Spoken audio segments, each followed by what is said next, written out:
우리 좌우에 계신 분들, 앞뒤에 계신 분들 보시면서 인사하겠습니다. 사랑합니다. 축복합니다. 사랑합니다. 축복합니다. 오늘 부활주일입니다. 부활주일이어서 부활주일 새벽 예배 또 5시 반에 이 자리에서 모여서 예배를 드렸습니다. 부활주일 새벽에 말씀을 제가 전하면서 설교의 제목이 뭐였냐면 기억하라였습니다. 기억하라. 여인들이 예수님의 무덤에 찾아왔죠. 그런데 그곳에 아무도 없었습니다. 비어 있었습니다. 그때 천사들이 나타나서 그 여인들에게 말합니다. 묻습니다.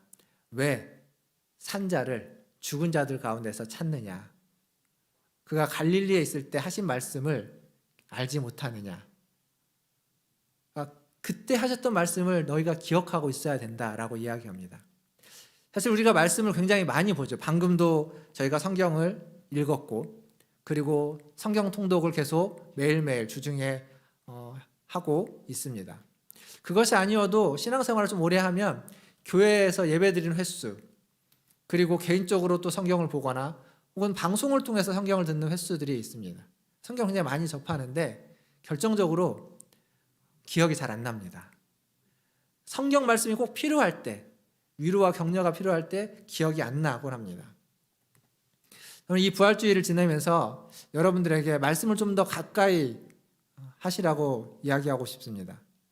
말씀을 좀 더 가까이 하시고 말씀을 좀 더 읽으시고 묵상하시는데 거기까지만 멈추지 마시고 그 읽은 말씀을, 그 묵상한 말씀을 여러분이 좀 경험하시고 말씀을 읽을 때 그 말씀 속에서 좀 감동과 은혜가 더 크게 있기를 기도하시면서 말씀을 보면 좋겠습니다. 그냥 읽은 말씀은 조금만 지나면 다 잊어버립니다. 그런데 감동이 된 말씀, 내가 경험한 말씀, 내가 그 어떤 말씀을 보면서 마음이 아팠던 순간들이 있다면 그 말씀은 오랫동안 기억되고 계속 우리의 삶에, 우리의 마음에 각인되어지는 말씀입니다. 그렇게 말씀을 경험했다면 천사들이 이야기한 말씀을 기억하라고 한 것에 우리가 순응하게 되는 것입니다. 잊혀지지 않게 되는 거죠. 오늘 읽은 말씀은 이사야서입니다. 이사야서 65장은 66장까지 되는 이사야의 굉장히 방대한 분량 중에 거의 마지막 부분에 속해 있습니다. 근데 이 마지막 부분이, 이사야서의 이 뒷부분이 이사야서의 전체 중에 더 중요한 부분이라고 이야기할 수 있습니다. 왜냐하면 그 내용 자체가 굉장히 밀도가 있고 내용 자체가 성경 전체를 요약하고 축약해 놓은 축약본과 같은 역할을 하기 때문에 그렇습니다. 그래서 오늘 우리가 읽었던 본문을 좀 찬찬히 살펴보면서 부활의 은혜를 같이 나누려고 합니다.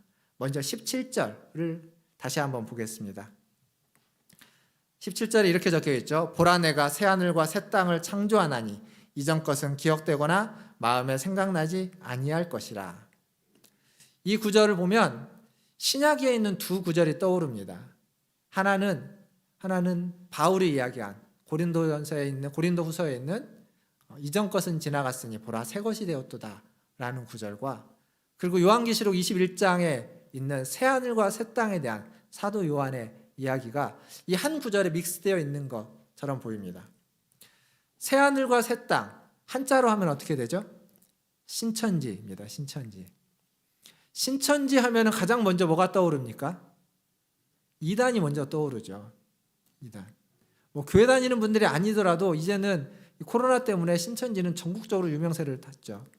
근데 신천지뿐만이 아니라 많은 이단들이 이 새하늘과 새 땅, 종말에 대한 이야기로 시작되고 그걸 강조하고 있습니다.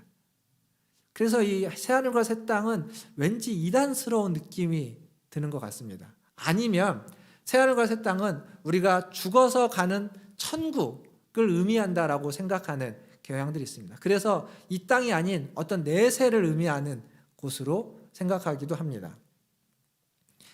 옛날에 그 부흥사들이, 저 어렸을 때 부흥사분들이 이제 교회에서 부흥회 때 천국 이야기 할 때 가장 많이 쓰는 표현이 천국에 가면 길이 황금으로 깔려져 있고 보석이 막 지천에 널려져 있고 천국에 가면 아주 좋은 집, 럭셔리한 아파트 혹은 주택에서 호화롭게 먹으면서 이렇게 살 수 있다. 정말 그럴까요? 안 가봐서 모르겠습니다만, 근데 이 새하늘과 새 땅에 대한 혹은 그 부흥사분들의 그러한 메시지는 천국, 새하늘과 새 땅, 어쩌면 우리가 아직 한 번도 경험해보지 못한 그 어떤 세상에 대한, 그 나라에 대한 메타포라고 얘기할 수 있습니다. 은유라는 거죠, 은유. 그러니까 천국이, 새하늘과 새 땅이 어떤 세상인지 우리가 아직 모르는 새로운 세상에 대한 메타포로서 이야기해주고 있습니다. 그러면 이사야가 이야기하고 있는 새하늘과 새 땅은 과연 어떤 내용으로 담겨져 있을까요? 방금 우리가 읽었던 본문 말씀에 있습니다. 먼저 첫 번째로 19절 말씀을 보면 이렇게 적혀져 있습니다. 내가 예루살렘을 즐거워하며 나의 백성을 기뻐하리니 우는 소리와 부르짖는 소리가 그 가운데에서 다시는 들리지 아니할 것이며, 즉 우는 소리와 부르짖는 소리가 다 없는 세상, 즉 이사야가 꿈꾸는 새로운 세상은 고통이 없는 세상입니다. 아픔이 없는 세상입니다. 울음과 부르짖음이 없는 세상을 이사야가 꿈꾸는 거죠.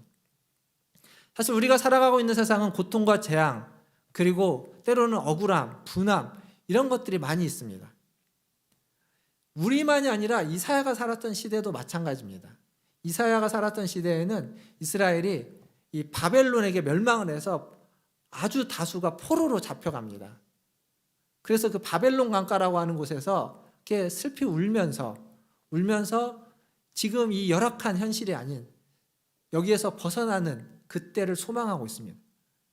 포로로 살아가는 시대가 아니라 새로운 세상을 꿈꾸면서 살아가는데, 지금 이사야가 그런 것들을 경험했기 때문에 이 새로운 세상을 이야기하면서 우는 소리와 부르짖는 소리가 없는 세상을 꿈꾸는 겁니다. 두 번째로 이사야가 꿈꾸는 새로운 세상은 모든 사람이 천수를 누리는 세상이라고 말할 수 있습니다. 20절을 보시면 이런 말씀이 있죠. 거기는 날수가 많지 못하여 죽는 어린이와 수완이 차지 못한 노인이 다시는 없을 것이라. 곧 백세에 죽는 자를 젊은이라 하겠고 백세가 못되어 죽는 자는 저주받은 자이리라. 옛날은 지금처럼 장수하지 못했죠. 아마 여기 계신 분들 중에도 태어나신 날, 태어나신 해와 호적에 등재되어 있는 날, 호적에 등재되어 있는 해가 다른 분들이 계실 겁니다. 왜 다르게 했죠? 그때에는 어려서 건강하게 자라지 못하고 죽는 경우가 너무 많다 보니까 호적을 좀 늦게 올리는 경우들이 있는 겁니다. 그게 뭐 몇백 년, 몇천 년 전 얘기가 아니라 몇십 년 전 이야기인 겁니다.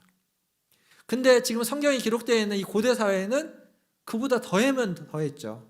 덜하지 않았을 겁니다. 그래서 여기 있는 것처럼 날수가 많지 못하여 죽는 어린이 있는 겁니다.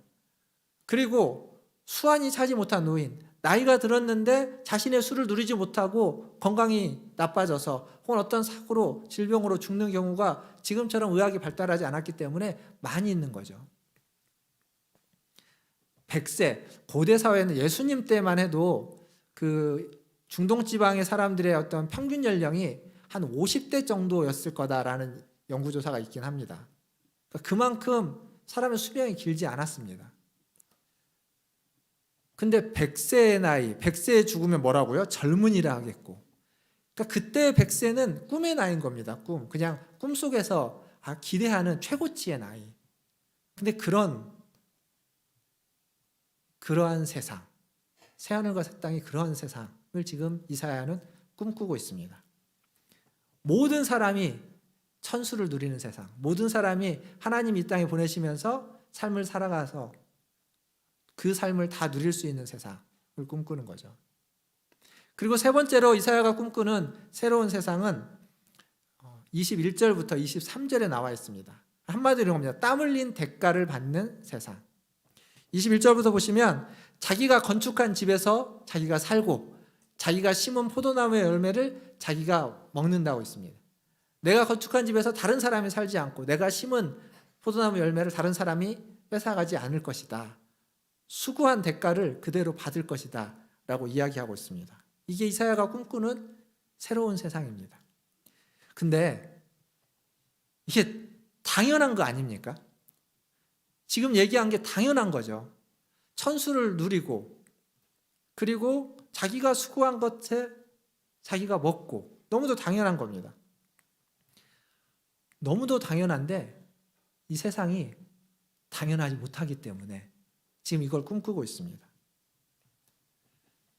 이 당연한 세상이 당연해야만 하는 것이 당연하지 못한 세상 속에서 이사야가 이것을 꿈꾸면서 마지막 25절에는 이런 식의 표현을 쓰고 있죠. 우리가 많이 들었던 이야기입니다. 하나님의 나라 천국을 이야기하면서 이리와 어린 양이 함께 먹을 것이며 사자가 소처럼 짚을 먹을 것이며 뱀은 흙을 양식으로 삼을 것이니 나의 성산에는 해함도 없겠고 상함도 없으리라 여호와께서 말씀하시니라.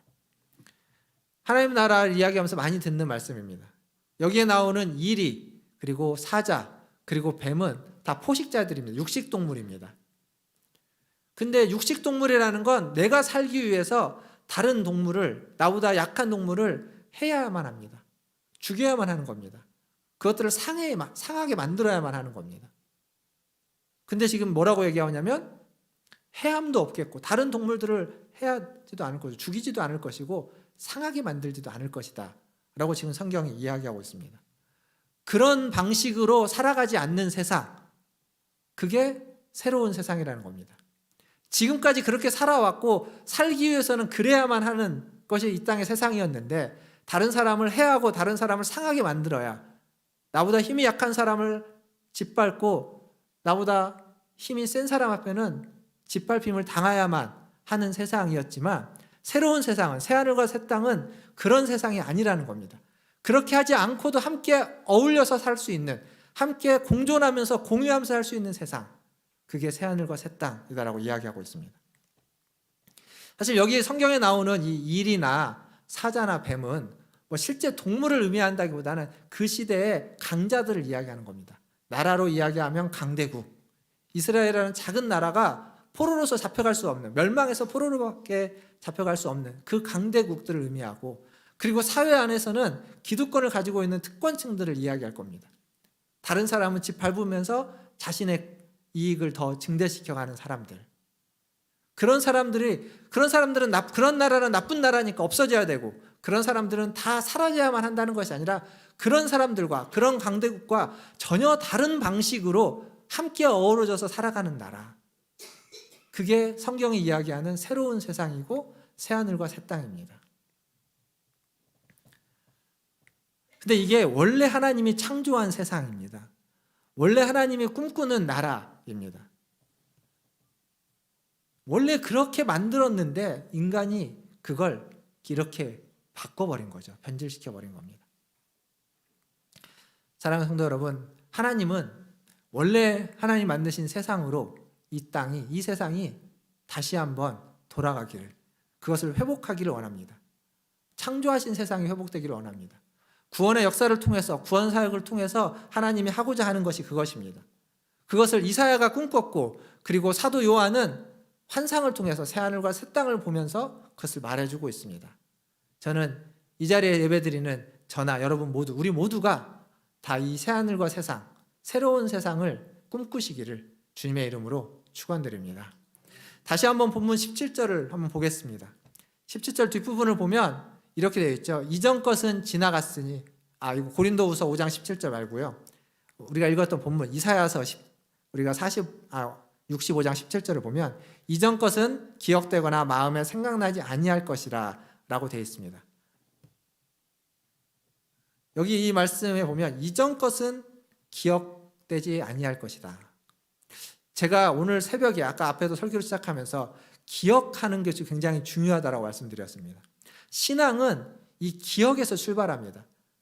하나님이 하신 일, 하나님의 구원 역사를 우리가 듣고 기억하면서 마음으로 받아들이는 겁니다. 지난주에 행했던 성찬식은 뭐냐면 예수님의 십자가의 죽으심을, 그 성찬 의식을 통해서 다시 한번 상기하고 다시 한번 기억하는 의식이 성찬식입니다. 그러니까 신앙은 기억과 굉장히 밀접하게 연관되어 있습니다. 그런데 여기 이전 것은 기억되지 않는다. 그럼 무슨 의미일까요? 기억하지 말라는 건 어떤 의미일까요? 이건 이런 겁니다. 이전 것은 기억되지 않는다는 말은 이전 것으로부터 자유할 것을 말하는 겁니다. 이전 것이 뭐냐? 그 이전 것은 앞에서 다른 사람을 해하고 다른 사람을 상하게 함으로써 내가 살아가는 그런 삶의 방식, 그러니까 우리가 이 땅에서 경험하고 있는 내가 살기 위해서 다른 사람을 해하고 짓밟고 다른 사람을 억압하면서 나의 이익을 취하면서 살아가는 그러한 삶의 방식으로부터의 자유를 이야기하는 겁니다. 그것은 다 지나가는 거라는 거죠. 그것은 다 사라져 없어져 버릴 거라는 이야기입니다. 힘 있는 자들은 힘 없는 자들을 짓밟고, 그래서 그것을 경험한 우리는 힘을 얻기 위해서 이전투구를 하고, 그러다 보니까 힘을 얻은 자들은 그 우월감에 빠져 있고, 힘을 얻지 못하는 사람은 열등감에 빠져 있게 되고, 그리고 그러다가 지치게 되고, 하나님 이 지침과 열등감, 우월감으로부터의 자유를 이야기하는 겁니다. 사실 이 자유를 느꼈던 대표적인 사람이 누구냐면 고린도 바울 서신서를 많이 쓴 바울입니다. 바울이 고린도후서 5장 17절에 이런 말씀을 했습니다. 아까 나왔던 말씀인데요. 그런즉 누구든지 그리스도 안에 있으면 새로운 피조물이라. 이전 것은 지나갔으니 보라 새 것이 되었도다. 앞에 말씀과 너무도 유사하죠. 사실 이 구절은 굉장히 유명한 구절입니다. 바울은 그가 가지고 있었던 이전 것은 뭘까요? 그가 로마의 시민이라는 사실, 시민권, 그리고 가말리알의 문화생이라는 것, 바리새인이라는 것, 율법으로는 흠이 없는 자라는 것, 세상에서는 그 누구보다도 다 기득권이고 특권층이라는 그 지위들을 그는 다 이전 것으로 여겼습니다. 그래서 그것들을 다 배설물로 여겼다라고 말하고 있죠. 왜냐하면 예수 그리스도를 경험하고 나니까, 예수님을 만나고 나니까 그게 다 별로 가치 있는 것이 아니었다는 겁니다. 마치 뭐와 같냐면 어린 아이들이 어렸을 때 장난감을 너무 좋아합니다. 근데 여러분이 그런 장난감이 있으면 그걸 좋아하나요? 좋아하죠. 애들 갖다 주기 위해서. 근데 여러분에게는 그게 필요가 없습니다. 어려서는 그 장난감이 자기의 분신과도 같고, 그게 자기의 보물이고, 그리고 그 장난감이 없어지면 자기가 없어지는 것처럼 펑펑 울기도 하지만 크고 나면 그게 다 지나가는 한때에 그냥 내게 좋았던 것에 불과합니다. 이 땅에서의 것들이 그런 거예요. 바울에게 있어서 시민권이라는 것, 그가 가지고 있는 지위, 바리새인이라는 것, 그것들이 다 어려서 가지고 놀던 장난감에 지나지 않았다는 걸 그는 그리스도를 만나고 나서 안 겁니다. 사실 이 구절은 너무도 유명한 구절이어서 성경 암송을 한 번이라도 해보신 분이 있다면 가장 첫 번째로 암송하는 구절이 고린도후서 5장 17절입니다. 내비게이터 성경 암송, 이 조그마한 것에 첫 번째 나오는 구절이 이 구절입니다. 그래서 우리가 너무도 잘 알지만 여기에서 이야기하고 있는 새로운 그리스도 안에서 우리가 새로운 피조물이 되었다. 이전 것은 다 지나갔고 우리가 새 것이 되었다라고 하는 말씀을 우리는 진지하게 그렇게 받아들이지는 않는 것 같습니다. 그래서 새로운 피조물이 무엇을 의미하는지, 새 것이라는 게 과연 어떠한 것을 말하는지를 우리는 잘 알지 못합니다. 오늘은 부활주일입니다. 부활절이죠. 부활은 기독교의 초석과 같은 겁니다. 너무도 중요한 얘기입니다. 근데 이 부활을 믿을 수 없는 일이죠. 사람이 죽었다가 살아난다는 거 믿을 수 없는 일이어서 아예 없다고 하는 사람들이 있고, 또 부활에 대해서 이렇게 받아들입니다.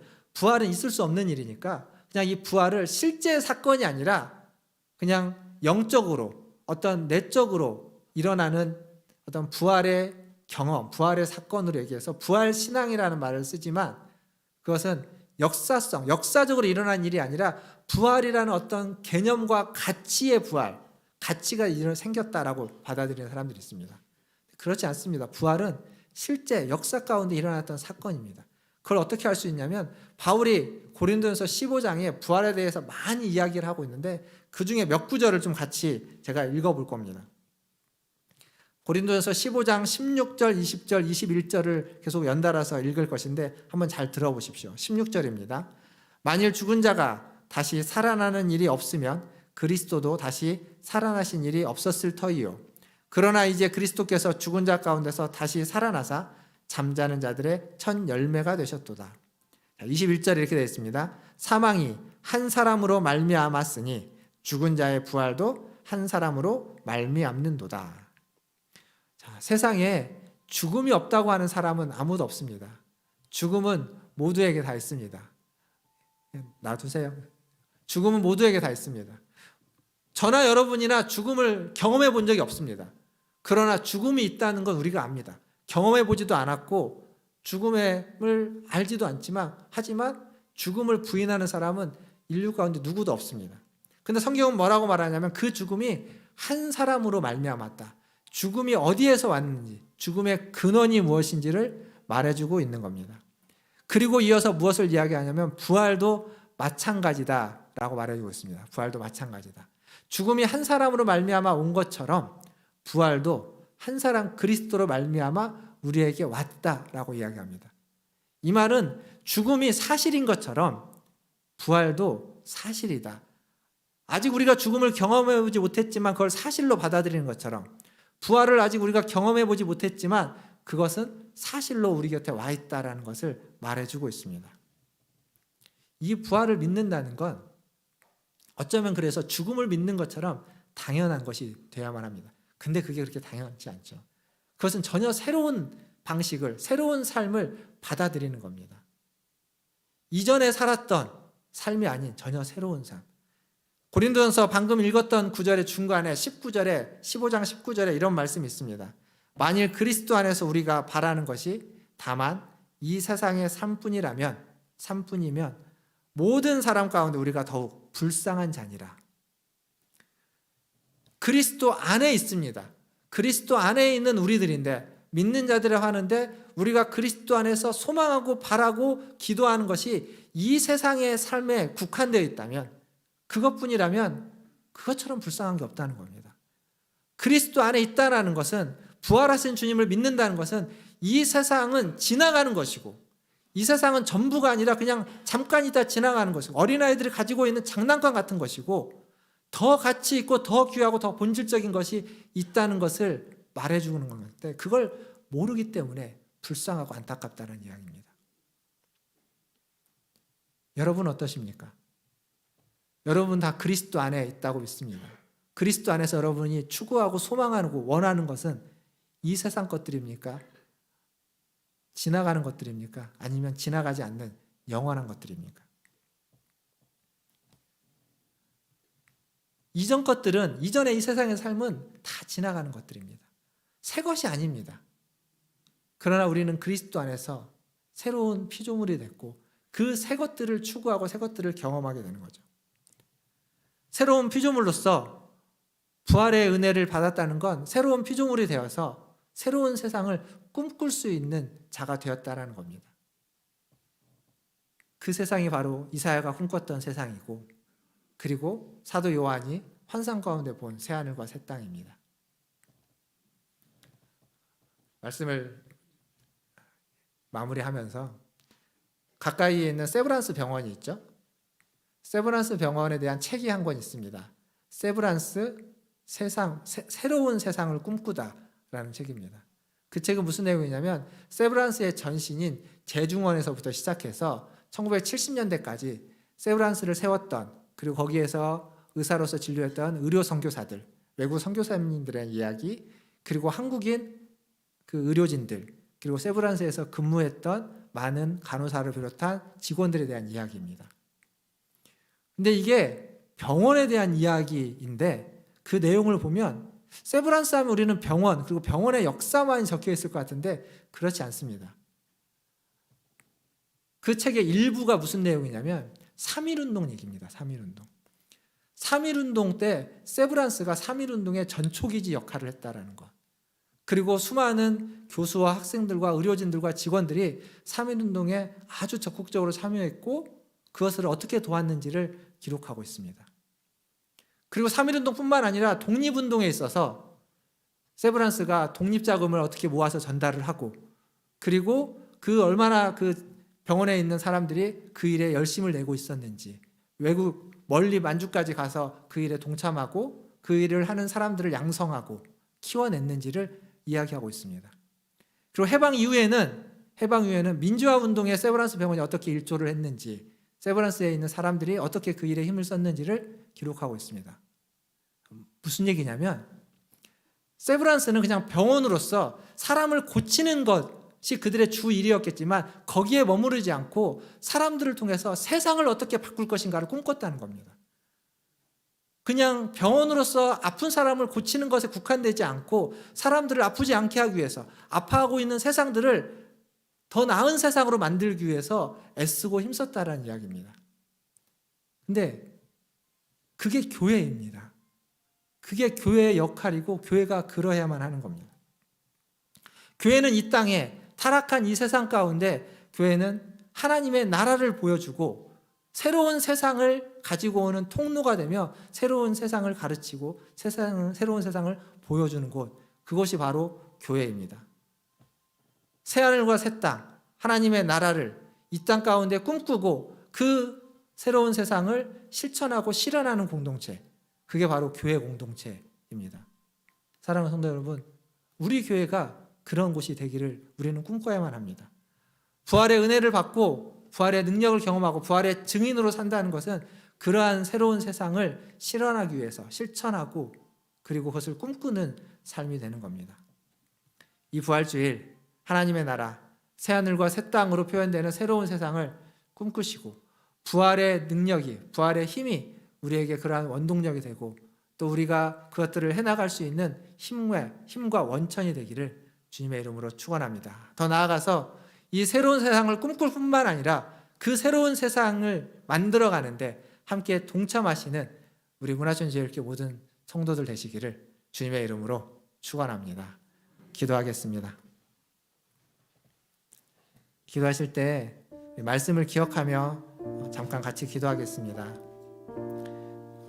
부활이라는 것은 전혀 다른, 이 세상에서 있는 방식이 아닌 전혀 다른 방식의 삶이 존재한다는 것을 말해줍니다. 그래서 그것을 믿는 것은 이 세상에서의 삶의 방식이 아니라 전혀 다른 삶의 방식으로 살아갈 수 있다는 것을 믿는 것이기도 합니다. 우리는 어쩔 수 없이 이 세상의 방식으로 살아왔고 지금도 그게 우리의 삶의 방식 중에 하나입니다. 그러나 그것에 국한되지 말고 새로운 세상을 꿈꾸면서 새로운 방식으로 살아가시고 사람과의 관계 속에서, 여러분의 가정에서, 여러분의 직장에서, 여러분의 관계 속에서, 우리가 속한 사회 속에서 새로운 방식으로 관계를 맺고 세상을 만들어가기를 꿈꾸시길 바랍니다. 하나님, 그러한 세상을 꿈꾸게 하시고 그러한 새로운 방식으로 내가 살아가게 도와주시고 그리고 그렇게 세상이 하나님의 원래 모습으로 회복될 수 있도록 도와주시옵소서. 코로나19로 해서 신음하고 있는 우리나라와 온 인류가 다시 회복될 수 있도록 은혜 베풀어 주시옵소서. 우리 이렇게 같이 한 목소리로 1, 2분 정도 기도하며 나가겠습니다. 기도하겠습니다.